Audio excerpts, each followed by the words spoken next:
Speaking of special, now we're joined by Mifa Adejumo and Roli Edoja from the Special Foundation. Now, Mifa is the communications lead, while Roli is the operations lead. Now, the Special Foundation is a social impact organization that focuses on raising young African leaders through education by providing platforms and opportunities to fulfill their dreams. We're super happy to have you guys. How are you guys doing? Incredible. You don't see very well. I can tell that you're looking very well. I look incredible. I feel incredible. Yes, you are incredible. I love that. I'm special. You're special. Yes, you're special. And it is the Special Foundation. Yes. Awesome. I'm always interested when NGOs come around because it takes the heart of a group of young people or people who just believe in humanity and solving a problem. And I'm just wondering, why the Special Foundation? Why are you doing this?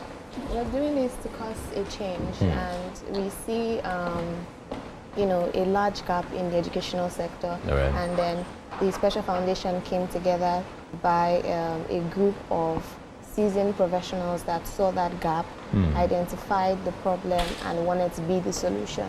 And then we are currently, as a foundation, driving the impact of over 36,000 children in Nigeria. Awesome. So when you say education, I need some explanation here. Do you have a school where you teach the children, or are you partnering with schools to teach children? Can you explain the dynamics for me? So our model of the Special Foundation, how we work, that's what you're asking. We work by 6 intervention programs. Okay. These programs were crafted to solve this problem that I mentioned, the educational gap in Africa. How we do that, we provide educational opportunities, scholarships, to young adults and children. We provide mentorship opportunities, summer school opportunities as well, school build, renovating school infrastructures to give children a brighter and good environment to learning. So these are the methods that we use to reach these children. All right, I'm also thinking about the age bracket here. When you say children, what's the age bracket of children? For our scholarship, we look at children between the ages of, whenever they're ready to go to school and 18. We believe, the special scholarship is for young adults in the tertiary level, while the Inspire scholarship is for children. We believe that every child deserves a right to education, and they cannot dream of a brighter future without education. Our Inspire scholarship currently provides continuous education for over 600 children in Nigeria alone, yes. And when I say continuous, it's a sustainable program in the sense that over 90% of our students currently have been a beneficiary for 5 years and counting. And a large percentage of that is, we have 56% of that number as girls. And most of them are in the northern and southern regions in Nigeria. So, yeah. All right, that's really incredible. That is incredible. I would even like to add, we pay special attention to orphaned children, children from single parent households, disabled children, children of incarcerated persons, Yeah, I'm just wondering, how do you get to meet these children? I'm just wondering because, again, I am thinking if there's a young boy, I don't know who is watching, but I'm sure there are people online or watching right now that have people on their streets and they are wondering, okay, how can they get these children to you or to the foundation? All right. So I think one important thing is that as a Special Foundation, we're a community, right? So we have that collective responsibility. We have a saying, our tagline is every child is your child. Every child is your child. So you have that collective responsibility to look out for the other child, right? So one way that you can reach out to us is if you see a child in your street you feel deserves access to education, you see they are talented, but they are limited maybe by their background or by something in their life. You can always reach out to us, and then we evaluate internally and be able to support these children. So again, it's a community of professionals who want to stand in the gap and help these children. And what we do very well is that we rely on our community. We rely on the goodness on everybody's heart, as it were, to be able to reach out to this kids, to refer them to us so that we can assist them. So, all right. So I wanted to add to that. Go ahead. When he says community, we currently partner with over 130 34 schools in Nigeria alone. Wow. One of our beneficiaries, I'd like to make an example, Daniel Akinlade, he was referred to us by a school. So most times we drop forms at different schools across the nation, and when they see a child that deserves that opportunity, again, this scholarship are for people that deserve it, people that, you know, we have a target audience, underserved children. And that, the story of Victor Akinlade, again, you can find all of our stories. We take pride in documenting everything. We have it on our YouTube. We have over 240 videos on our YouTube. So it's not, you know, you said you appreciate when NGOs come here. Yes, I mean, I'll probably spend my weekend watching the stories. Thank you. You should binge watch it. Oh, lovely. I would also love that you tell me one of the most touching stories. Like I was mentioning, Victor Akinlade, his school had referred him. His parents had just gotten into an accident. Wow. Yeah.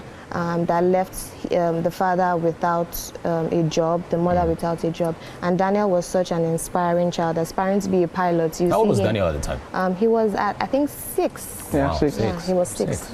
He was 6, yes. And then the school had, you know, reached out to us. We have this child.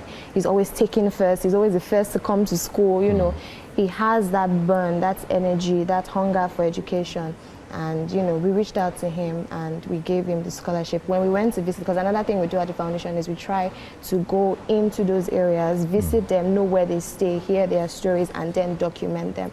When we went there, we, you know, spoke with the family. We saw that, you know, there is that natural hunger and that talent for education. And then we also took one of his brother who is a beneficiary under the special scholarship studying program. towards, Wow. He was at our summit, which just took place in May this year. He spoke about, you know, how he was surprised that we were able to reach them, and in his words, he had said he's so surprised that people like us still exist. Like we took that time to come to their house, you know, see where they're, you know, just hear from them. I think I want to one up her because you asked what is the most touching story, and I think she gave one example. But so you have another one. I definitely have to say this. I think the story of Shindara. Shindara is a little girl who, her mom is a single mother. The dad left them in debt. Wow. Like real debt. She does menial jobs. It was so bad that it got to a point. Sometimes when she cannot feed the kids, she drugs them. Basically, she gives them sleeping pills so that they sleep and she's not able to. She had a suicide attempt.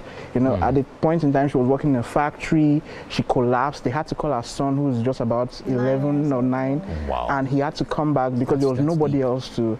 So these are the kind of kids that we reach out to, and we are hoping that we are able to change, because this is a generational play, right? It's not just for the moment. We're trying to inspire the future of African leadership, and the way to do that is by reshaping their mindset through education. So someone like Shindara now, with continuous sponsorship, she's able to pursue her dreams, and this has a ripple effect, because the minute Shindara becomes a doctor, which she wants to be, she's able to help others. She's able to not just heal her family, but heal the society at large. And that's what we are really going for, that generational play to be able to change things. I don't even know who this person is, but for some reason, I think maybe just because of your storytelling skills, I am already connected to that story. It's really brilliant to see how you're doing with whatever you're doing, and this is huge. But I just want to ask the final question. If there's any advice you would give a parent who is watching this video right now, because sometimes they can be scared about things like this. People don't want to get involved, especially when it's not your kids. I know the motto is every child is your child.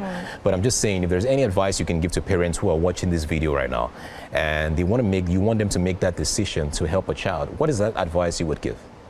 Anybody? I think I would just say it's a collective responsibility. It's on us to inspire the future and change the future, right? So one of the brilliant things about our foundation is that we are not going to wait until every situation is perfect before we do something. We make the imperfect feel perfect. Like, we do what we have to do in this moment, and we're able to make that ripple effect and change something. So I would say for anyone who is inspired to want to help a child, it is just about doing it. And the best thing about our foundation is that we ensure that you're part of the process. You get to report cards from the kids, you understand how they're doing. You're not just coming to give us money because you feel guilty, right?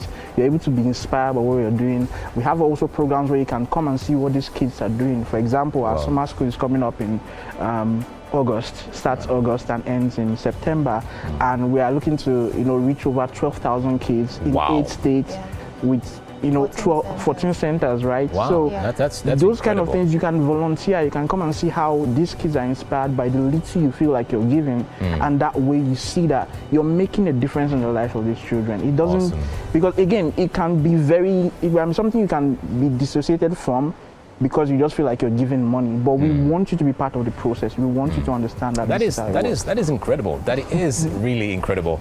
I mean, for those that are watching right now at home, it is very interesting to hear that the children in your community are also your kids.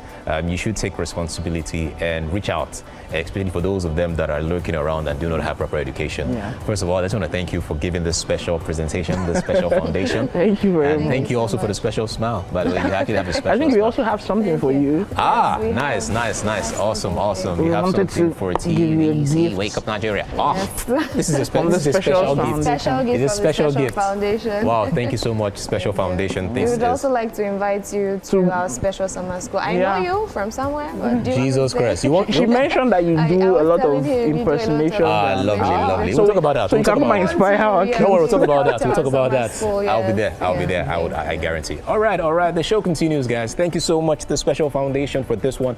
Guys, do not go away. The show continues. We'll be right back after this short break.